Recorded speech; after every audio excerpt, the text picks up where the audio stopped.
I'm going to start this one off by saying I had a tiny bit of fun with Redfall. And the only reason I had that tiny bit of fun is because I played in co-op with my friends and we collectively sat there and got entertainment out of how bad the game is. So I said before this game launched, there's going to be problems. Then when it did come out and I played solo on PC, I noticed the problems that I anticipated before the launch of the game. I then got Pete and Lewis to come and join me, so we played co-op, and this is PC gameplay. And I fully regret ever playing co-op. It was a waste of all of our time, but we are desperately on the hunt for some good co-op games that we can all sit there and enjoy, like how we used to on games like The Division 2. Shortly after that release, there was a story to go through, there was endgame and stuff to play, before it just become repetitive nonsense. But Redfall is not going to scratch any itch or anything like that. The performance on PC is shocking,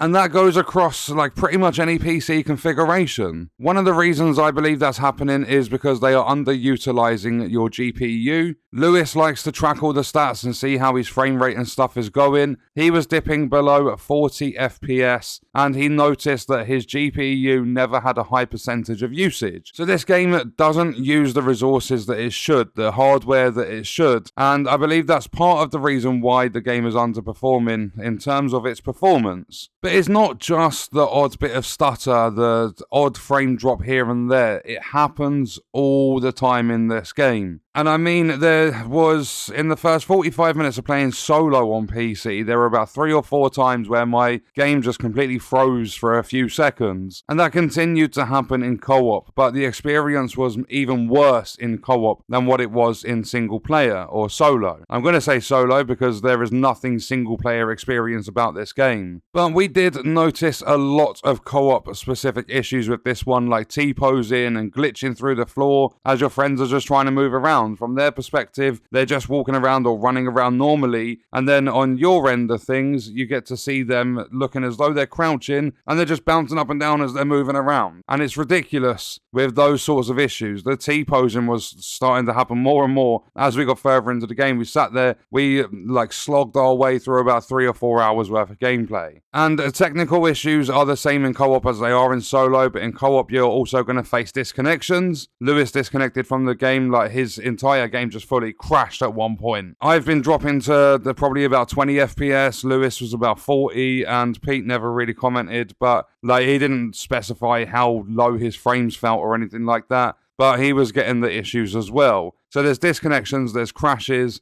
and when someone disconnects from a session in this game, they cannot join back unless you return to the lobby. I tried inviting Lewis, the invites weren't going through, me and Pete returned back to the lobby, and it let us invite Lewis back into the game. And not only that, because this is a forced online game, even if you're playing solo, you have to have an online connection. And people were like, oh yeah, like in the previous video, the comments, they were like, oh yeah, but they've said they're not going to be doing that. The game's not going to force an online connection. They said they're going to try and remove it at some point in the future. That's exactly what they said. This game does have, like, you need a persistent internet connection to play the game. And because of that, when all players leave, so when Pete and Lewis left the game, me as the host, I'm hosting the game, I got kicked out of the fucking server. So I wasn't able to continue that even playing solo. I had to return back to the lobby, and then if I wanted to play, I'd have to load into the game again. And on top of that, you got things like safe houses. They're not even safe in this game. They're classed as a safe house, but as soon as you step outside, there can be enemies present. And some of the vampires in this game are stupid enough to step under UV light and freeze themselves. And then when you experience things in the game like the vampire nests and the vampire god lairs, they're just straight fucking lines. That's all you do. You move in a straight line, you get to the heart of it, like the objective or whatever, and that's you done. You might have to turn around the corner a little, like basically with the first vampire god lair we did for the Hollow Man, it was like follow the yellow brick road. It was like Wizard of Oz. We had a straight line, a little bit of a veer off to the left, and then it went back to the right to get us back on that straight line into a stupid doll's house to take down this Hollow Man vampire. And when you take down a vampire god, you're gonna think to yourself, oh, what rewards am I gonna get? I'm gonna be rewarded handsomely for this. No, you get a remnant, which gives you buffs like 5% less cooldown on your ultimate power. You don't get no weapons, no nothing like that from a vampire god. You just get a remnant. And when it comes to rooks in the game, because they're another enemy that you can summon into the game, yeah, they are guaranteed to drop you a legendary weapon every single time you kill them. So if you're wanting really cool weapons in this game, you're wanting to have a fun time slaying the vampires, just go and kill rooks. Find how to summon them consistently, kill them, search through their ashes, and you're going to find a legendary weapon every single time. And then back to the safe houses. Yeah, because you've gone and grabbed supplies, you've unlocked the ability to replenish your ammo at a safe house, but it's not free. No, and as you level up in the game, like, replenishing your ammo becomes more and more expensive. It started off at 1,250 credits. I'm going to call it credits. I can't actually remember the currency. I don't care. But it started off at 1,250, and by the time we had finished playing at around level 9 or something, it was 1,875, so it's costing nearly $2,000 to replenish our ammo. And it's completely pointless to have that feature in the game, because if you leave the safe house, you go and kill a couple of enemies, you go to certain areas, there is an abundance of ammo available for you to collect for free. So the fact that you have to pay inside a safe house for your ammo is ridiculous, it's pointless, it's pathetic, there is no reason for it to be there whatsoever. And then, as you take down your first vampire god, they unlock this amazing feature in the game called respecking your skills. The skill tree is diabolical, by the way. You might as well just stick to the right-hand side of it, because the left-hand side is going to upgrade your abilities, which does barely anything to them, and the right-hand side is going to give you the option to replenish your health faster, have more ammo like available in your reserves and stuff, revive your teammates quicker and get them up with more health or whatever. Like, it's just a basic skill tree, but when you take down your first vampire god, you unlock the ability to respec. Is respecking free? No. Is it free for the first time like some games do? No. This respec is going to cost you $4,000. Because everything in this game seems to have some monetary value to it. And I don't mean real life money, I mean in-game currency. This game seems to charge you for everything you want to get in the game when some of the things should be free, at least for your first attempt. I think respecking should be free.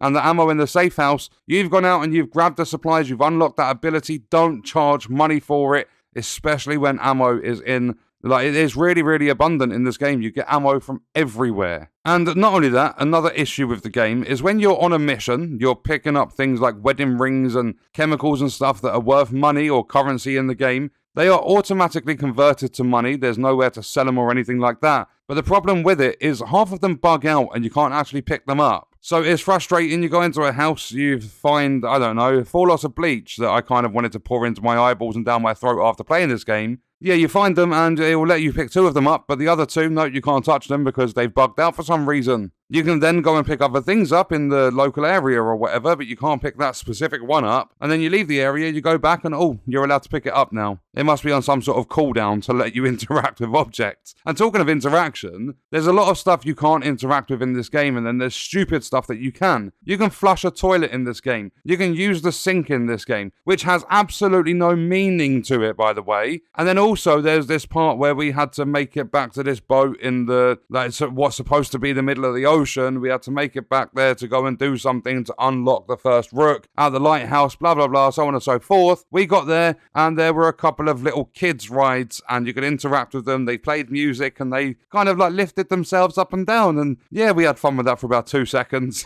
And then it's just that stupid stuff that you can interact with. It's pathetic. It's a game about vampires and they let you flush the toilet, because don't forget how important it is to flush the toilet in a game where there's nothing in the open world. There's no civilians, no nothing like that, but these toilets are still working. And not only that, when it comes to the main missions, there's no NPCs to go visit or anything like that. You simply return to the fire station, you make your way upstairs, you go to a snooker table, you interact with said snooker table, and there is your entire list of main missions. It's exactly the same for every single mission in this game. And not only that, there is a mission that has like 4 missions linked into one sort of mission chain that are stupid, and it consists of 4, as I said. But not only that, when you start this mission chain, I think it's a grave situation or something like that, your first one is to go to this grave, you place a pocket watch on the grave, which you then just take back. So it makes no sense putting it there. If you're just going to steal it, you might as well have just kept it in the fucking first place. But after you completed that mission, you return to the fire station, you take the next one in the chain, and what is that next one? You're going to somewhere near the graveyard, you're going to collect your reward for doing that for the doctor or whatever, and you're just going to a car trunk to pick up a shotgun. That is mission complete. You go back to the fire station, you take on the third one, and it takes you back to the same graveyard, which is just basically teleport or fast travel to the fire station, select the mission, run to the graveyard, go back, select the next mission, run to the car, grab your shotgun, go back, select the mission, run back to the graveyard, and take out the doctor's father.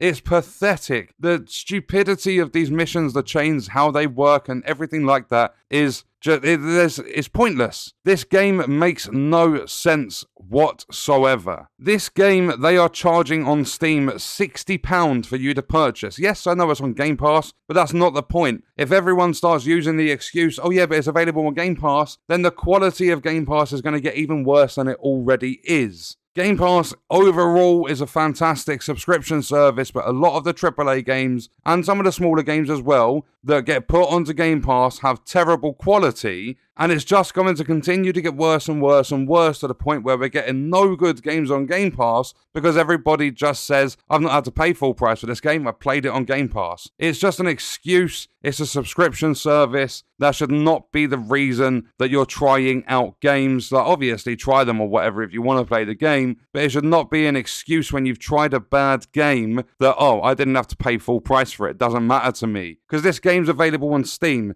It's 60 quid for the base edition. It's £84 for the big, Bite Back edition. Then you go over to Xbox, and if you don't have Game Pass, it's, I think, £70 for the standard, and it's £100 for the Bite Back edition. And what does that edition give you, the Bite Back one? The upgrade gives you the promise of 2 characters that are going to have unique gameplay at some point in the future, and the base characters in this game don't even necessarily have unique gameplay perspectives. So it's all just pointless. And not only that, after we had finished playing, we uninstalled it from the PC, we jumped over and played some Ghost Recon Breakpoint on the Xbox to just chill. But we jumped over, and what did we see on the Xbox dashboard? I get it, it's a first party Xbox release, they've got to promote their game and try and get as many sales and stuff as possible, but there's promoting your game, marketing it, and trying to get promotion for the game and get people interested, and then there's absolutely plastering it fucking everywhere, basically trying to force it down players' throats, because you go down on the Xbox dashboard to the Game Pass section,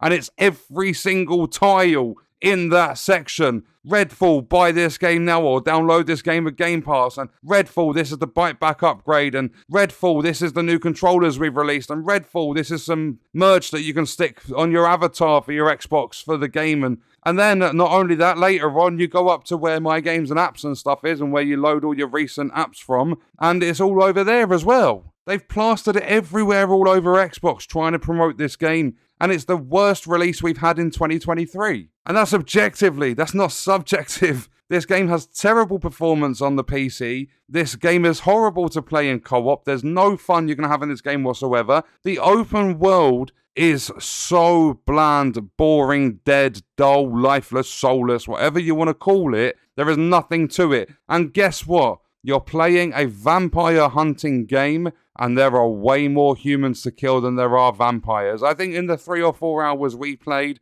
we probably killed about, I'm going to say it's on like a 4-to-1 ratio or a 5-to-1 ratio. We killed maybe 20 vampires and about 80 to 100 humans or something like that. And there are people out there giving this game a 4.5 stars out of 5, so a 9 out of 10. And they're saying there is a lot of, there's packs and packs of monsters that you'll experience. No, there fucking isn't. This game is dead. We are going to leave that video there because I still have to go and try the performance on the Xbox Series X. I've got to revisit this game because I want to. I've seen how it runs on PC. I've played it in co-op on PC. No, I'm not doing co-op on Xbox. I would rather drink and burn my eyes with the bleach that you see in this game. I would rather have a really, really bad time doing anything else in this world than getting my friends to install this game on Xbox and play with me. I'm going to play solo. I mean, I've still got to have an internet connection, but I'm going to play solo on the Xbox Series X. And I'm going to see how the game runs.